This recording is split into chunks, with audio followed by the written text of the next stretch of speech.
Ladies and gentlemen, boys and girls, cardaholics of all ages, welcome back to Big House Cards. Thank you so much for watching. And in today's video, I have a lot of mail to show off, but I also wanted to discuss kind of why my uploads haven't been as often as they used to be.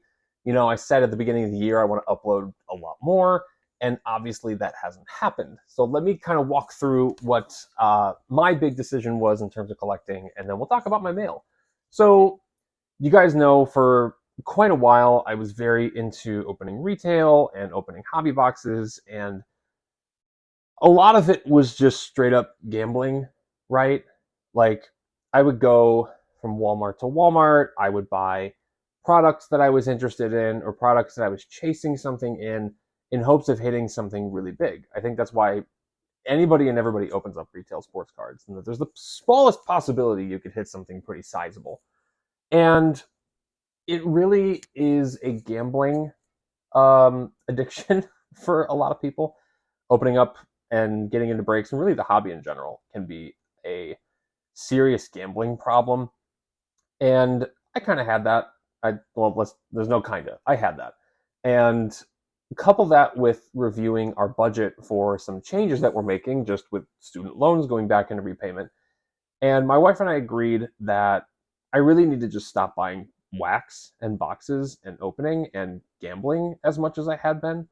Because, you know, when you open up a $30 box and you get maybe $5 worth of cards, it's not exactly going to be very conducive to a good mood, if you will. So we decided that that was going to be cut out. I can still obviously buy single cards with the money in my budget, and that's what I have been doing. And I'll be honest with you, I've been probably 30 times happier in this hobby because I've been focusing on the things that I like and building up my PC. And I've been selling a lot of stuff. Like I'm going through and I'm really trying to focus, what do I want to collect? What do I want to keep as a permanent part of my PC? Have I been just buying stuff for the sake of buying stuff? Do I have just weird ideas I want to do with my PC? So I've been really able to refocus my collecting efforts, and it's been really, really rewarding. And more on that as I get into the video here. But I wanted to basically kind of say, going forward on the channel, there really are going to be fewer and far between box openings because I'm just not going to be buying product. I just don't. I've pretty much been a month or so without buying anything, a month and a half really, without buying anything at Walmart or Target, save like one or two times where, you know, I had express permission from my wife, and it was merely just to test, like, have I overcome that urge to buy something every time I go to the store? And, you know, for lack of better terms, praise God, it has. Like, I really don't have that urge anymore. It was really taking over. So I've really been able to fight that, which has been really, really successful and really, really enlightening as to really what I was like. Just buying just a ton of boxes and just trying to make some money back. So thankfully, we aren't like, when I say that, my wife and I are fine financially. Like there's no, you know, I wasn't like getting us into debt or anything like that. I know that that can happen, and thank God it hasn't. But the gambling nature of it needed to go from my life. So I don't know how long it'll be before I buy a box or two. I'm really just trying to be careful with that so I don't fall into that pitfall again. And it's really just, I'm not buying boxes. If somebody gifted me a box, well, I'm not going to say no to it, you know, but I am going to try to fight that urge of, oh man, I ripped the pack and here's this huge hit again. You know, that's really what I'm trying to avoid, because if I hit that, then that urge to go buy more is of course going to be there, and then it can lead down that pathway again. So it really is just a matter of being careful, being prudent, being a good steward of what I have been blessed with. So with that, what am I going to be talking about on the channel from now on? Well, I'm going to be talking through checklists still. I'm going to be talking through hobby news. I'm going to be doing all these different things that I have been doing recently, just besides the box break aspect of it. That stuff's not going to change. Going over mail days, talking about different things that I think in collecting, and talking about the news, and that stuff I still love doing. So that's still going to be there. I hope that you'll stick around for that. You know, the checklist especially, I always love doing checklist preview videos, and several are on the way. So, and I'll do some grading stuff too, you know, with SGC's price drop, and I'll be submitting cards to PSA again because if I can grade it and flip it, so to speak, then I get more single card budget money. So that kind of stuff is still going to be in play. So with that, let's dig into this mail day. And really, it's not one mail day. This is a compilation of various mail days because I've been buying stuff off of eBay pretty frequently lately. And I've had the budget money to do so because I've been selling a ton of stuff, not even just cards, but like figures and Funkos and stuff like that. So let's dig into some of the stuff that I've gotten and let me know what you think. So the 2 baseball, I've only picked up 2 baseball over the last month and a half. Both Yankees, because that's really what I'm trying to focus my baseball PC on. So the first card is a Josh Donaldson Allen and Ginter Chrome Red, and this is numbered 4 out of 5. I know Josh Donaldson didn't exactly have the most memorable Yankee career, but I've kind of always liked Josh Donaldson. I don't know why. So I kind of wanted to have this card in the collection. And then I bid on this card. I'm thinking of submitting it to PSA, but I really need to be mindful of like corners and stuff because I just, I don't want to make a mistake again with grading and end up with something that I don't want. And that is this purple chrome Anthony Volpe to 250 from this year, his rookie. Obviously, I have to get something Volpe, and this purple was, I think, $40. So I figured it was a really solid deal. Couldn't pass it up, so I snagged that for the PC. Everything else you're about to see is wrestling. So please don't tune it out because there's a big card at the end that I just picked up that I am excited to show off. So this first stack, let me kind of get it into a nice little order here. There we go. And it's all the same guy, too. I think you know where I'm going with this. I added a ton of new Gargano stuff to the collection.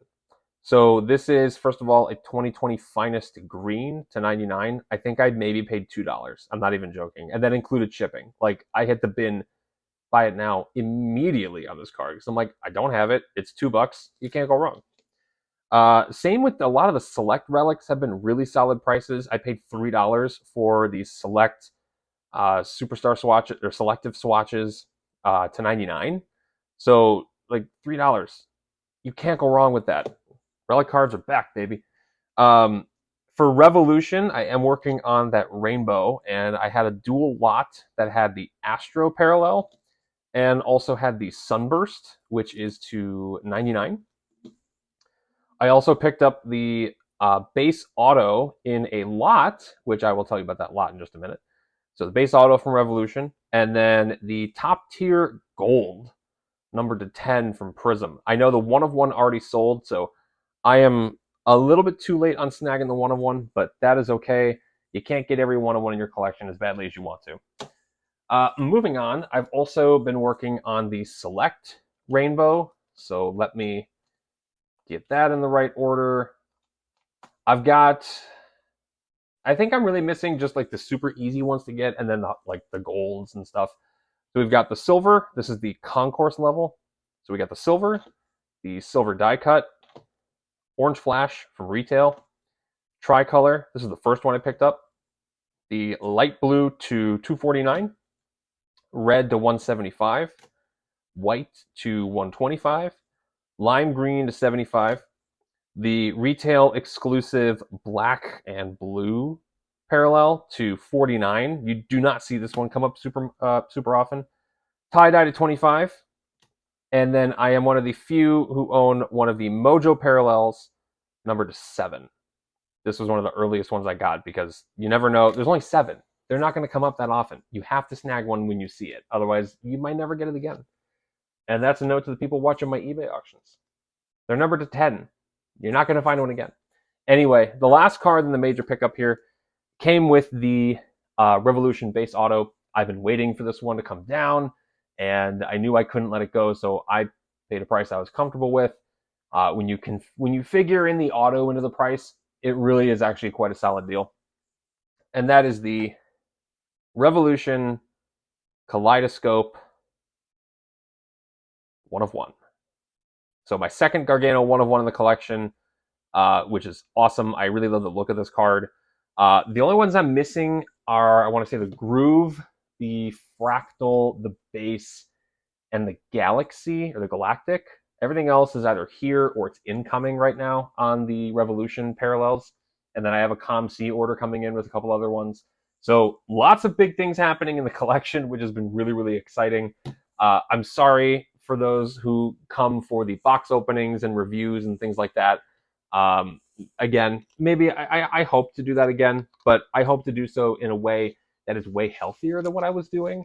So you're not going to see a box video for a while. If you do, I will make it like explicitly clear that this was a gift, or, you know, whatever the source is, I will clarify what the source is, because I think that that matters. Because I don't want to, again, I don't want to be somebody who says, oh, I'm going to stop doing this, and then you just see me upload a bunch of videos like that.